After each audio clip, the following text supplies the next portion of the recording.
Creative ECM training centre में आपका स्वागत है। आज हम आप लोगों को पढ़ाने जा रहे हैं rail pressure sensor. Most important है ये डीजल इंजन के लिए। रेल के प्रेशर को ये कैसे बढ़ाता है उसके बारे में हम लोग जानेंगे इसमें। तो आइए, हम सबसे पहले ये जानना ज़रूरी है कि इसका लोकेशन कहाँ है। ये सेंसर लगा कहाँ पे रहता है? कॉमन रेल पे लगा होगा। जो भी कॉमन रेल गाड़ी के अंदर बना होगा उस कॉमन रेल पे ये सेंसर लगा होगा, चाहे वो 3 सिलेंडर हो, 2 सिलेंडर हो या 4 सिलेंडर हो, वो सेंसर यहाँ पे कुछ इस प्रकार से लगा रहेगा। This is known as rail pressure sensor. Common rail पे लगा रहेगा। काम क्या होता है इस सेंसर का? काम है कि कॉमन रेल में डीजल का कितना बार इसलिए लिखा गया कि प्रेशर की यूनिट बार होती है। प्रेशर किस में इंडिकेट करेगा? बार में। जैसे फोर्स की यूनिट न्यूटन होती है, उसी तरीक़ा से कितना बार प्रेशर इसको मेज़र करना, और डीजल के प्रेशर का सिग्नल किसको देगा? ECM को दे देगा। उसके बाद जैसे जैसे कॉमन रेल में डीजल की मात्रा, डीजल का प्रेशर बढ़ेगा, वैसे वैसे रेल प्रेशर सेंसर ECM को वोल्टेज बढ़ा के देगा। वोल्टेज किस वायर पे बढ़ेगी? ECM के सिग्नल वाले वायर पे बढ़ेगी। चूँकि ECM को सिग्नल तो यही देगा, तो इस वायर पे वोल्टेज बढ़ के जाएगी। जैसे हम एक्सीलरेटर देते हैं, एक्सीलरेटर देंगे तो RPM बढ़ेगा इंजन का। RPM बढ़ा मतलब रेस बढ़ा, तो रेस बढ़ेगा तो क्या होगा? इसका भी प्रेशर बढ़ेगा। इसका जैसे ही प्रेशर बढ़ेगा ये वोल्टेज को आगे फॉरवर्ड करेगा, ECM को देगा, बढ़ा कर देता है। डीजल का प्रेशर लो या हाई, इसका पता है ECM को किससे चलता है? रेल प्रेशर सेंसर से ही चलेगा।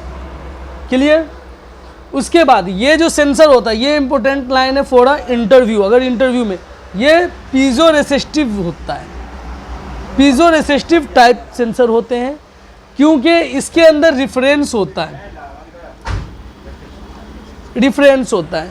हम इसको चाहें तो बाय मल्टीमीटर चेक कर सकते हैं। रिफरेंस वाले पे हम अपना मल्टीमीटर का रेड प्रोब लगा देंगे, ब्लैक प्रोब को ग्राउंड में लगा देंगे, और उसके बाद इंजन स्टार्ट रहेगा। जैसे जैसे आप RPM दोगे वैसे वैसे उस पर आपको देखने को मिलेगा कि वोल्टेज बढ़ रहा है। एक ये भी तरीका है सेंसर को टेस्टिंग करने का। क्लियर? यह सेंसर 3 वायर का होता है, 1, 2, 3।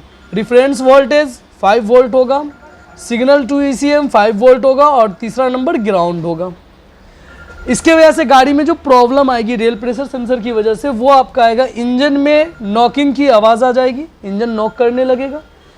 कुछ इंजन 3000 RPM से ज़्यादा नहीं जाएगा। कुछ ऐसे इंजन है जो स्टार्ट भी नहीं होगा, जैसे सुप्रो मैक्सिमो का इस तरह का इंजन जो है, कुछ ऐसा इंजन है जो स्टार्ट भी नहीं होगा इसके रीज़न से। उसके अंदर कोड आता है स्कैनर में। अब कैसे हमें पता चलेगा कि इसका ही कोड है? तो ये कुछ कोड मैंने लिखा है। कोड डिफरेंट हो सकते हैं बट लैंग्वेज सेम होंगी। कोड चाहे कुछ भी आ जाए, लैंग्वेज आपको फ्यूल रेल प्रेशर लिख के आएगा। यहाँ लोग कंफ्यूज हो जाते हैं। एक लिख के आता है रेगुलेटर वाल्व, एक लिख के आता है रेल प्रेशर। तो रेगुलेटर वाल्व में जो है ना, हमें चेक करना होता है DRV। लोग रेगुलेटर वाल्व देखते हैं और ध्यान नहीं रहता है, वो रेल प्रेशर को चेक करने चले जाते हैं, वहाँ लोग फंस जाते हैं। DRV को चेक करेंगे उस केस में। अभी हमारा फ्यूल रेल प्रेशर से रिलेटेड जो भी वाल्व आएगा, हमारा रेल प्रेशर सेंसर चेक होगा, उसकी वायरिंग चेक होगी, उसके ECM के अंदर में जो लाइनें जाती हैं वो भी आपको बताया जाएगा कि किस पॉइंट से हम ECM के अंदर दाखिल होते हैं। तो उसमें ये कोड आएंगे P0087, P0088, P0910, P0911, P0191, P0192, P0193, P0194। 190 में आएगा आपका रेल प्रेशर सर्किट लिख के आएगा स्कैनर के अंदर। 91 में लिख के आ जाएगा रेंज एंड परफॉर्मेंस।